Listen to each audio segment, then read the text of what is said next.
अस्सलामुअलैकुम, welcome to my YouTube channel. Bangladesh premier league 4 जनवरी से स्टार्ट होने जा रही है और बांग्लादेश प्रीमियर लीग का फाइनल 13 फेब को खेला जाएगा। बांग्लादेश प्रीमियर लीग में पाकिस्तानी कौन से प्लेयर शामिल हैं और कितने Pakistani player Bangladesh premier league में शामिल हैं, आज की वीडियो में आपको साथ ये शेयर करूँगा। और शहीनशाह की इंजरी के बारे में क्या अपडेट्स है, इस वक्त शहीनशाह कहाँ पर हैं, उसके ऊपर भी बात करेंगे। वसीम अकरम पाकिस्तानी क्रिकेट फैन से गिल्ला कर रहे हैं, उसके ऊपर भी बात करेंगे। और वसीम अकरम शहीनशाह अफरीदी की इंजरी के ऊपर भी उसने कुछ बोला है, क्या बोला है वो भी आपके साथ इस वीडियो में शेयर करूंगा। लेकिन उससे पहले अगर आप हमारे चैनल पर न्यू आए हो तो हमारे चैनल को सब्सक्राइब कर दीजिए और साथ में बेल आइकन के ऊपर भी क्लिक कर दीजिए ताकि हर नई आने वाली अपडेट्स सबसे पहले आप तक पहुंचती रहे। बांग्लादेश प्रीमियर लीग 4 जनवरी से स्टार्ट होने जा रही है। 13 फेब को फाइनल खेला जाएगा। पाकिस्तान के 13 प्लेयर बांग्लादेश प्रीमियर लीग में इस साल एक्शन में नज़र आएंगे। वो 13 प्लेयर कौन से हैं, सबसे पहले आपको उनके नाम बताता चलूँ कि कौन से Pakistani player Bangladesh premier league में इस दफ़ा एक्शन में नज़र आएंगे। लेकिन उससे पहले एक चीज़ आपको बताता चलूँ कि 2022 में BPL उस वक्त स्टार्ट हो रही थी जिस वक्त PSL 7 स्टार्ट हो रहा था। तो वहाँ पर बांग्लादेश की जो बोर्ड है वो गिल्ला कर रहे थे हमारे PCB से कि आप लोगों के एक पाकिस्तान के प्लेयर भी बांग्लादेश प्रीमियर लीग में इस साल नहीं है और दूसरा पाकिस्तान PSL और बांग्लादेश प्रीमियर लीग एक ही साथ स्टार्ट हो रहे, तो इससे हमारे को नुकसान होगा, आपके पास सारे बड़े प्लेयर आपके पास चले जाएंगे। ये गिल्ला कर रहे थे बांग्लादेश क्रिकेट बोर्ड। लेकिन इस दफ़ा बांग्लादेश के लिए अच्छी खबर यह है कि पाकिस्तान के सारे जो बड़े नाम हैं वो बांग्लादेश प्रीमियर लीग में एक्शन में नज़र आएंगे और जिस टाइम पे बांग्लादेश प्रीमियर लीग खेली जाएगी उस टाइम पे PSL नहीं खेला जाएगा। तो बांग्लादेश प्रीमियर लीग के लिए अच्छी खबर है और मुझे ऐसे लगता है कि इसी वजह से पाकिस्तान के जितने बड़े बड़े नाम हैं इन्होंने इसी वजह से बांग्लादेश प्रीमियर लीग में इस साल खेलने का फैसला किया, क्योंकि बांग्लादेश क्रिकेट बोर्ड को ये ना लगे कि पाकिस्तान हमारे लीग को ग्रो करने में, हमारे लीग को नाकाम बनाने में पाकिस्तान का हाथ है। तो इसी वजह से पाकिस्तान के बड़े बड़े नाम बांग्लादेश प्रीमियर लीग में इस साल आपको एक्शन में नज़र आएंगे, जिसमें नसीम शाह आपको नज़र आएंगे और आज़म खान आपको नज़र आएंगे, वहाब रियाज होंगे, मोहम्मद हारिस होंगे, मोहम्मद आमिर होंगे, शोएब मलिक होंगे, मोहम्मद नवाज़ होंगे, हारिस रऊफ़ होंगे, मोहम्मद रिजवान होंगे, हसन अली, मोहम्मद वसीम जूनियर, इफ्तिहार अहमद। ये 12 प्लेयर हैं जो बांग्लादेश प्रीमियर लीग में आपको नज़र आएंगे। 13 जो प्लेयर हैं वो है शहीनशाह अफरीदी। लेकिन शहीनशाह अफरीदी की जो इंजरी है इस वक्त, ये 12 प्लेयर तो पक्के ही है आपको एक्शन में नज़र आएंगे।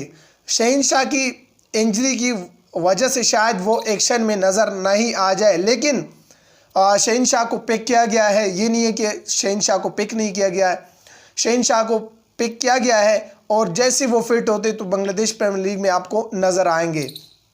अब शहीनशाह की इंजरी के बारे में बात करते थोड़े से। शहीनशाह अफरीदी 2022 के T20 वर्ल्ड कप के फाइनल में पूरी ओवर नहीं कर सके, जिसकी वजह से पाकिस्तान फाइनल मैच हार गया। और अब इंग्लैंड के टेस्ट सीरीज़, इंग्लैंड के अगेंस्ट जो पाकिस्तान ने स्क्वाड का ऐलान किया, उस स्क्वाड में भी शहीनशाह अफरीदी आपको नज़र नहीं आ रहे।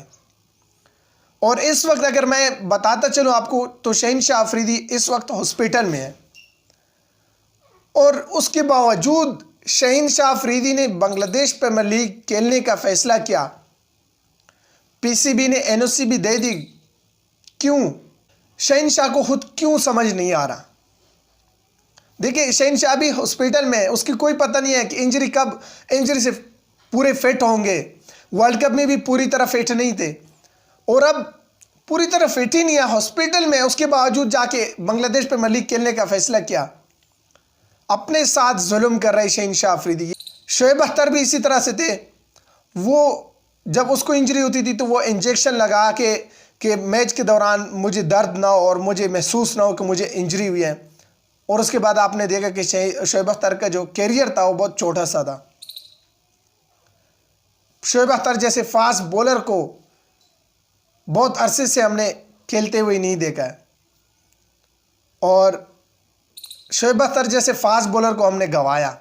बहुत थोड़ा खेले पाकिस्तान के लिए, क्योंकि उसके साथ इंजरी की जो है ना बार बार मसले आते रहे, और काफ़ी दफ़ा बार बार ऑपरेशन करते रहे, और यहाँ तक कि अभी भी वो जब क्रिकेट से रिटायरमेंट ले ली उसके बावजूद भी अभी भी वो अपने घुटनों के ऑपरेशन करते रहते हैं। तो कितना नुकसान उठाना पड़ा शोएब अख्तर को अपनी गलतियों की वजह से। अगर आज शहीनशाह अफरीदी अपने फ्यूचर के लिए नहीं सोचते, अपने जिस्म के बारे में नहीं सोचते, तो कल को ये शोएब अख्तर की जैसे नताइज भुगतने पड़ेंगे शहीनशाह अफरीदी को। क्या ज़रूरत है आपको कि बांग्लादेश प्रीमियर लीग खेले? पैसों की कमी आपके पास नहीं है, शोहरत की कमी आपके पास नहीं है, और उसके बावजूद आप बांग्लादेश प्रीमियर लीग खेलने का आपने फैसला किया। और इंजरी की जो जहाँ तक अपडेट्स है, अभी तक तो आप पूरी फिट नहीं हो, हॉस्पिटल में हो। क्यों? फिर उसके बाद ये तो शहनशाह ने अपना फैसला किया, लेकिन उसके बाद पीसीबी को उसके साथ बैठ के जो पाकिस्तान क्रिकेट बोर्ड है उनको चाहिए था कि शहनशाह के साथ बैठ के बात करनी चाहिए थी कि आपको जब हमने इंग्लैंड की सीरीज़ में नहीं रखा तो इसी वजह से ही नहीं रखा कि आप पूरी तरह फिट नहीं हो। अब न्यूजीलैंड के अगेंस्ट भी सीरीज़ में शायद नज़र ना आया शहनशाह अफरीदी आपको, तो उसके बावजूद आपको रेस्ट कर लेना चाहिए था। बांग्लादेश खेलने का क्यों फैसला किया, बांग्लादेश प्रीमियर लीग खेलने का? अगर बात नहीं मानते शहनशाह अफरीदी तो एनओसी जारी क्यों नहीं जारी करते? तो ये कहीं से भी अच्छा नहीं है शहनशाह अफरीदी के लिए। आपको क्या लगता है कि क्या बांग्लादेश प्रीमियर लीग में जाना चाहिए शहनशाह अफरीदी को, वहाँ खेलना चाहिए या नहीं? अपनी राय कमेंट बॉक्स में दे दीजिए। और वसीम अकरम क्या गिल्ला कर रहे हैं पाकिस्तानी क्रिकेट फैंस से? वो ये गिल्ला कर रहे हैं कि पाकिस्तानी क्रिकेट फैंस मुझे फिक्सर्स के नाम से बुलाते हैं, मुझे जब भी मेरी जिक्र करते तो मुझे फिक्सर्स के नाम से बुलाते हैं, और फिक्सर के नाम से मेरे को पुकारते हैं जब भी मेरी जिक्र करते हैं। तो ये वसीम अकरम का गिल्ला है। उसका एक बुक भी आ रहा है, उससे पहले ये कहना है वसीम अकरम का। वसीम अकरम ये कहते हैं कि मुझे बाहर की कंट्रीज़ इज़्ज़त देती है, लेकिन पाकिस्तान के फैंस मुझे इज़्ज़त नहीं देते। बाहर की कंट्रीज़ मुझे स्विंग के सुल्तान कहते हैं, लेकिन यहाँ पर मुझे उस तरह से इज़्ज़त नहीं मिलती, मुझे फिक्सर के नाम से बुलाया जाता है।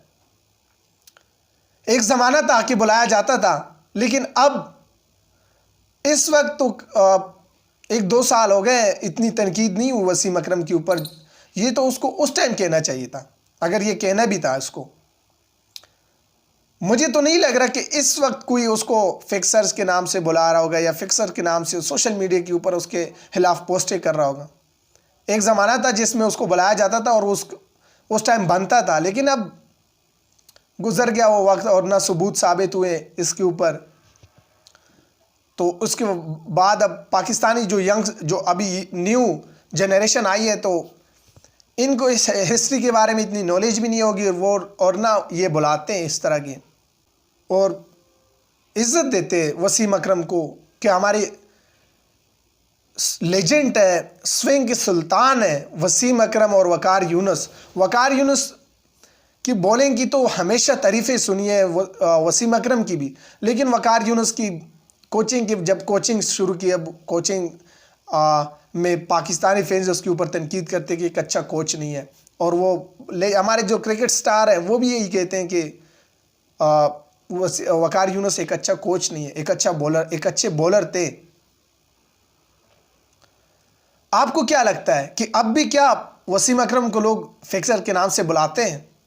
अगर आप भी उन्हीं में से हैं तो कमेंट बॉक्स में ज़रूर बताइए, और मुझे इजाज़त दीजिए।